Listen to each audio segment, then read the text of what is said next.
출애굽기 9장 22절에서 26절까지의 말씀을 제가 봉독하겠습니다. 22절 말씀입니다. 여호와께서 모세에게 이르시되 너는 하늘을 향하여 손을 들어 애굽 전국의 우박이 애굽 땅의 사람과 짐승과 밭의 모든 채소에 내리게 하라.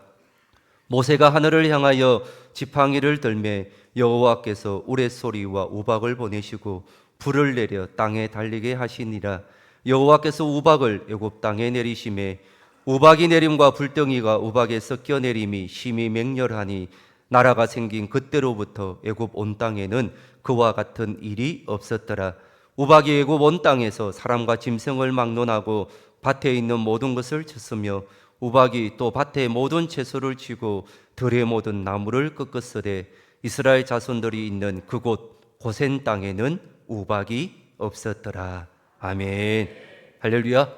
예배의 자리에 나오신 여러분 사랑하고 축복합니다. 우리 옆에 분과 이렇게 인사 한번 있어야 했으면 좋겠습니다. 은혜 받읍시다. 네. 여러분 은혜 받을 준비 되셨습니까? 네, 오늘 말씀의 제목은 하나님의 사인이 있습니다 라는 제목으로 함께 은혜를 나누어 보고자 합니다. 여러분 오늘 본문을 한번 읽으시면서 드셨던 마음은 솔직하게 어떤 마음입니까? 네. 목사님이 무슨 말씀을 하시려고 하시는 건지 일부 예배에 이제 저희가 드리면서 요즘 어떻게 보면 이게 재앙이지 않습니까? 네. 재앙 가운데 우박 재앙에 대한 말씀인데 목사님이 요즘 위로를 줘도 신찬을 받는 웬 재앙일까라고 생각하시는데 여러분 이 말씀을 우리가 보실 때 어떤 입장으로 보셔야 되는가 하면 지금 이스라엘 백성이 어디에 있습니까? 고센 땅에 있는 겁니다. 그리고 지금 내려지는 이 10가지의 재앙은 누구에게 주시는 겁니까? 애굽 바로에게 주시는 겁니다. 지금 이스라엘 백성들이 고센 땅에서 이 10가지 재앙을 보면서 하나님이 이스라엘 백성들에게 무엇을 하기를 원하시고 어떤 메시지를 주시는지를 내가 이 고센 땅에 있는 것처럼 생각하시면서 이 말씀을 오늘 보시면 이것이 재앙이 아니라 진짜 그 의미를 깊숙이 들어가 보면 은혜이고 축복인 줄 믿습니다. 여러분 그래서 오늘 우리가 좀 무거운 마음으로 이 말씀을 듣지 마시고 하나님이 이것으로 통하여 어떻게 나에게 말씀하실지를 기대하시며 보실 수 있는 귀한 시간이 되어질 수 있기를 소망합니다. 여러분 출애굽기 7장부터 12장까지의 내용이 10가지 재앙에 대한 말씀입니다. 이스라엘 백성들이 출애굽하기까지 하나님께서 계속적으로 강도 있게 재앙을 하고 있는 그런 내용들이 나타나고 있습니다. 붙들려는 애굽과 누가 있습니까? 출애굽시켜서 하나님의 역사를 이루어가는 도구로 삼고자 하시는 하나님의 계획과의 충돌이 일어나고 있는 현장이 바로 오늘 말씀의 현장입니다. 여러분 왜 10번째 재앙까지 가게 되었습니까? 여러분 한두 번 하다가 끝내면 좋지 않겠습니까? 첫 번째 재앙이 피재앙이지 않습니까? 한 번으로 끝나면 얼마나 좋았겠습니까? 그런데 한 번으로 끝나지 않습니다. 그러니까 두 번, 세 번, 네 번 점점 더 갈수록 강도는 어떻게 됩니까? 심해져 갑니다. 처음에는 자연적인 현상이었습니다. 그러다가 그 다음에는 짐승들에게 채소에게 가면 나중에는 어떻게 됩니까? 이것이 사람에까지 오게 되죠. 그래서 마지막에 결국은 어디에까지 가게 됩니까? 장자의 죽음까지 가게 된 것입니다. 여러분 한 번으로 끝나면 얼마나 좋겠습니까? 그리고 두 번, 세 번, 네 번 가면 갈수록 애굽의 피해는 점점 더 심해져 가고 있습니다. 일부에도 한번 질문을 던져보았는데요. 여러분 방법은 가장 좋은 방법은 한 명만 이렇게 하나님이 손을 대면 되지 않습니까? 한 사람만. 그 한 사람이 누굽니까? 바로이지 않습니까? 근데 하나님 왜 그렇게 안 하셨을 것 같습니까?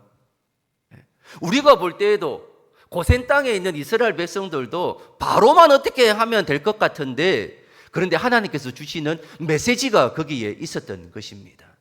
야, 바로가 너야 라고 말씀하고 있는 것입니다.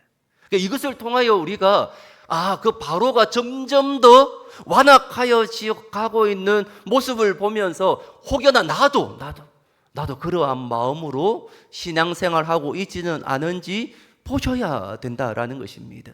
어떻게 보면 2번, 3번, 4번 점점 더 가고 있는 이것이 어떻게 보면 하나님이 주시는 은혜의 기회입니다. 안 그렇습니까, 여러분? 하나님이 주시는 사인 아닙니까? 하나님이 주시는 기회가 아닙니까? 이거를 내가 빨리 알면 알수록 나에게는 은혜가 되는 것입니다. 그런데 여러분, 바로가 그 재앙을 받아들이지 않습니다. 하나님이 말씀하셔도 사인을 주셔도 외면하고 있는 인간의 완악함 때문에 그렇게 된 것입니다. 여러분, 하나님의 사인으로 받아들이지 않았기 때문에 점점 더욱더 고집을 부린 것입니다. 사랑하는 성도님, 바로의 고집이 계속될수록 재앙의 강도도 점점 더 심해져 갑니다. 하지만 바로는 머리로만 깨달을 뿐 진심으로 항복하지 않았습니다. 1번, 2번, 3번 당할 때마다 뭐라고 말합니까? 보내겠다. 근데 금방 또 어떻게 합니까? 안 보내겠다. 이것이 계속적으로 반복되고 있습니다.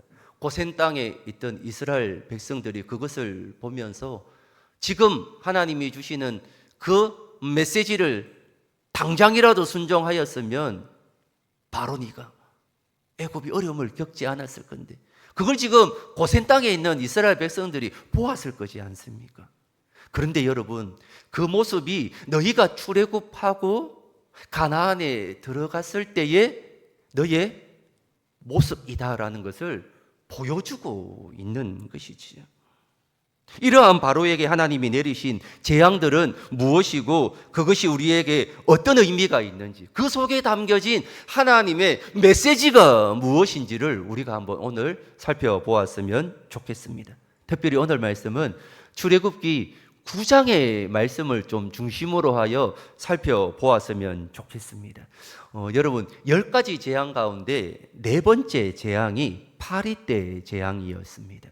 근데 이 파리 때 재앙에도 금방 순종할 것 같았던 바로가 순종하지 못하고 있을 때에 하나님께서 조금 더 강력한 재앙을 보여주게 됩니다. 그것이 바로 5번째 재앙이 돌림병의 재앙이었습니다. 즉 가축의 죽음이었습니다. 여러분, 지금도 의술이 발달했고 과학이 발달했습니다.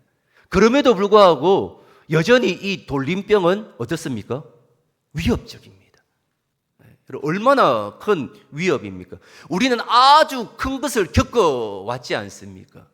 코로나라는 그 어려움을 겪어보았지 않습니까? 그러면 지금도 이런데 몇 천 년 전에 돌림병이 있었다. 여러분 어떨 것 같습니까? 굉장한 큰 위협과 재앙이었음을 보게 됩니다.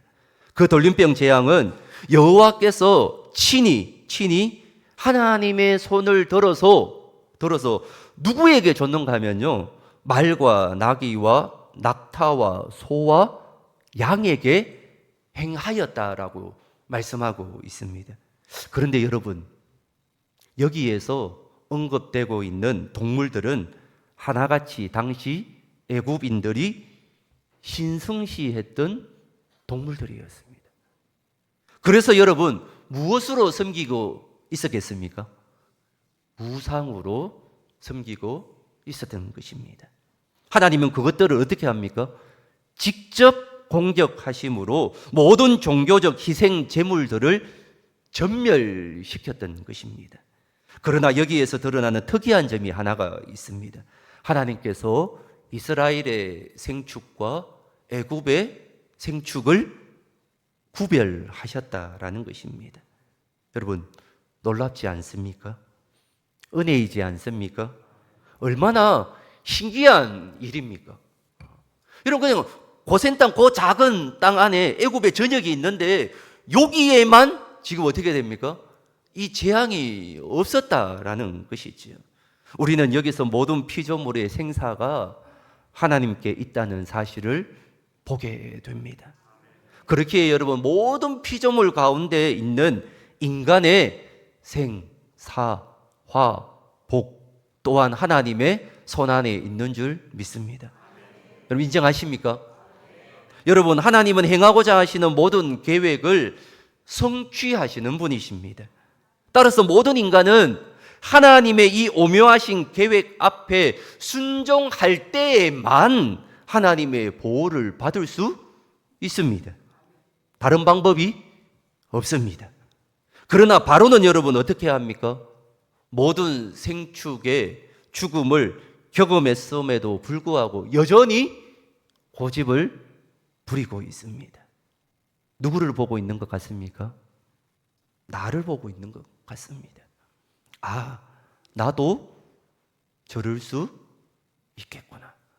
그러니까 이스라엘 백성들도 바로의 모습을 보면서 아, 나도 저럴 수 있겠구나를 계속적으로 보고 있는 것입니다. 여러분, 하나님의 계획 앞에 철저히 엎드려 순종하는 인생이 가장 지혜로운 인생입니다. 여러분, 오늘 말씀으로 그 지혜를 우리가 보시고 그 지혜를 우리의 삶 가운데 적용해 보실 수가 있어야 합니다. 이러한 재앙들은 하나님의 신호이자 사인이었던 것이죠. 그렇게 우리는 하나님이 주시는 사인을 잘 캐치해 내셔야 되는 것입니다. 말씀으로 통하든 아니면 찬양으로 기도 가운데 아니면 내 주위의 자연현상이든 이 모든 것들로 통하여 하나님이 주시는 사인을 나에게 주시는 사인인 줄로 순종하고 잘 받아들이실 수가 있어야 하는 것이죠. 사랑하는 성도님, 바로의 악함으로 하나님은 좀 더 강도 높은 6번째 재앙을 내리십니다. 그것이 바로 악성종기의 재앙입니다. 독종이죠. 이 악성종기의 재앙은 앞에 돌림병 재앙과는 또 차이가 있었습니다. 여러분, 돌림병 재앙은 애굽의 생축에게만 주어졌던 재앙이었습니다. 그런데 여러분, 이 독종의 재앙은요, 사람과 생축에게 다 적용되고 있습니다. 하나님은 이 악성종기 재앙이 술객으로부터 모든 애굽 사람에게 임하게 함으로써 그들의 모든 활동을 중지시켰다라는 것이지요. 여러분, 자발적인 중지입니까? 강제적인 중지입니까? 강제적인 중지이지 않습니까? 그렇다면 여러분, 이것의 의미가 무엇인지를 살펴보셔야 되지 않겠습니까? 이는 애굽에서 가장 신령하게 여겨졌던 술객들도 하나님 앞에서는 어쩔 수 없는 연약한 존재임을 보여주고 있는 것이죠. 여러분, 얼마나 강력한 신호입니까? 사랑하는 성도님, 이 세상에서 그 어떤 존재라 할지라도 하나님의 권능 앞에 대항할 자는 없는 줄 믿습니다. 그 어떤 존재라도, 그 어떤 힘이라도 하나님의 권능 앞에서는 아무것도 아님을 하셔야 된다라는 것이죠. 당시의 애굽 바로 왕, 얼마나 강력한 권력이었습니까? 그럼에도 불구하고 그 바로조차도 하나님의 권능 앞에서는 아무것도 아닌 존재임을 믿음의 눈으로 보고 있는 것이지요. 하나님의 진노하심이 나타날 때 그 진노로부터 보호받을 수 있는 자는 오직 한 가지 외에는 없습니다. 하나님의 은혜를 입는 자뿐입니다. 그것을 지금 직접 보여주고 있는 것입니다. 봐라. 너희 고센 땅은 어떻게 되었느냐, 이걸 지금 보라는 것이지요. 그렇기에 우리는 하나님의 은혜를 입고자 어떻게 해야 합니까? 날마다 하나님의 은혜의 보좌 앞으로 담대히 나아가야 될 줄 믿습니다. 네, 날마다 우리가 그렇게 해야 되는 것이죠. 그리고 하나님은 또다시 굴복하지 않는 바로에게 오늘 본문의 말씀인 7번째 우박의 재앙을 나타내십니다. 이번 재앙에는 여러분 또 특이한 점이 하나 있습니다. 시기와 대상 지역을 미리 정해놓고 그들에게 경고하셨습니다. 여러분 오늘 숙제를 한 가지 내드리겠습니다. 이번 한 주 동안 오늘 이제 말씀을 저희가 이제 들었는데요. 잠깐 살펴보았는데 출애굽기 7장부터 12장까지를 꼭 한번 읽어보시기를 바랍니다. 그러면 이제 10가지 재앙이 진행되어지면서 내가 고센 땅에 있다라는 것을 한번 보시면서 읽어 나가시면 제가 지금 오늘 잠깐 설교했던 이 부분들을 연계해 가지고 한번 보시면 더 큰 은혜가 있을 줄 믿습니다. 지금까지와 다른 것이 있다면 우박을 피할 수 있는 길을 열어주셨다라는 것이지요. 여기에서 하나님의 재앙에 대한 두 가지 반응이 나타나고 있습니다. 첫 번째 반응입니다. 바로와 같은 반응입니다. 여호와의 말씀을 마음에 두지 않는 자의 반응입니다. 이 말입니다. 그냥 내 갈 길 가겠다. 너는 너대로, 나는 내 갈 길 가겠다라는 반응이지요. 즉 하나님의 명령에 순종하지 않는 것입니다. 두 번째 반응입니다. 여호와의 말씀에 순종하는 자들의 반응입니다. 여러분 이 반응이 이스라엘 백성의 반응입니까? 아니면 애굽 백성의 반응입니까? 지금 이 말씀 이스라엘 백성이 아니라 지금 애굽 백성의 반응이지 않습니까? 지금 고센 땅에는 지금 그런 일이 없다니까요. 지금 애굽 백성의 반응입니다. 바로의 신하 중에 여호와의 말씀을 두려워하는 자들은 그 종들과 생축을 집으로 들여 그 재앙을 피할 수가 있었던 것입니다. 사랑하는 성도님, 우리는 본문을 통하여 하나님의 말씀에 두렵고 떨림으로 반응해야 함을 발견하게 됩니다. 여러분 항상 하나님의 말씀을 두렵고 떨림으로 나에게 어떤 말씀을 하실지 집중하시면서 성령의 조명하시는 은혜로 그 말씀이 나의 말씀으로 받아들이실 수 있는 은혜가 있기를 소망합니다. 여러분 여호와께서 모세에게 하늘을 향하여 손을 들게 하자 우박이 어떻게 됩니까? 애굽의 전역의 사람과 짐승과 채소와 모든 것들에게 내려워지기 시작합니다. 우박 재앙은 얼마나 맹렬하였는지 18절 말씀에 애굽 나라가 세워진 그날로부터 지금까지 그와 같은 일이 한 번도 없었다라고 기록하고 있습니다. 여러분 그 맹렬한 재앙으로 인하여 애굽의 온 땅에 있는 사람과 짐승 그리고 밭에 있는 모든 것은 해를 입게 되었습니다. 그런데 여러분 이런 거센 재앙 속에서도 고센 지역에 있는 이스라엘 백성들은 재앙을 당하지 않았습니다. 여러분 이것이 주는 메시지가 무엇입니까? 내가 너를 구별하여 세웠다는 말씀입니다. 너는 구별된 존재이다. 늘 이것을 기억해라. 여러분 이스라엘 백성이 우박 재앙으로부터 보호받을 수 있었던 것은 그들이 하나님의 말씀에 순종하였거나 말을 잘 들었거나 그들의 경건한 행위 때문이 아니었습니다. 단지 하나님께서 고센 지역을 구별하여 우박을 내리시지 않았기 때문입니다. 무엇을 의미합니까? 전적인 은혜 때문이다. 은혜 때문이다. 우리가 구원받은 은혜도 마찬가지지 않습니까? 이런 은혜가 우리에게 주어질 때 더욱더 우리는 순종해야 될 줄 믿습니다.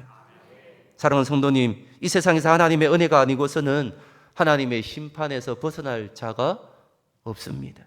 그런데 여러분, 바로는 고센 지역이 재앙에서 제외된 것을 보면서도 믿지 않았던 것입니다. 이처럼 사람들은 기적을 눈으로 보고도 믿지 않으면서 또 다른 기적을 요청하는 어리석은 모습을 보일 때가 있습니다. 사랑하는 성도님, 우리 주위에 일어나는 수많은 하나님의 역사를 믿음의 눈으로 바라보실 수 있어야 합니다.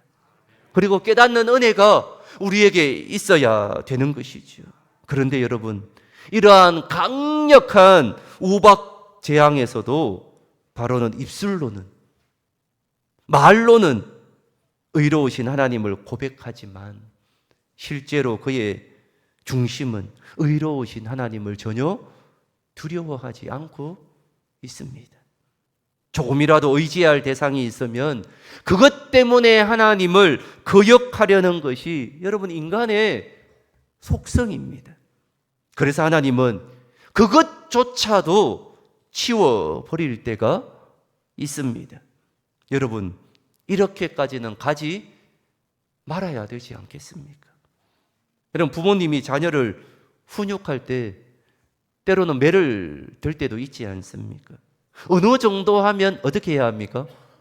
깨달아야 되지 않겠습니까?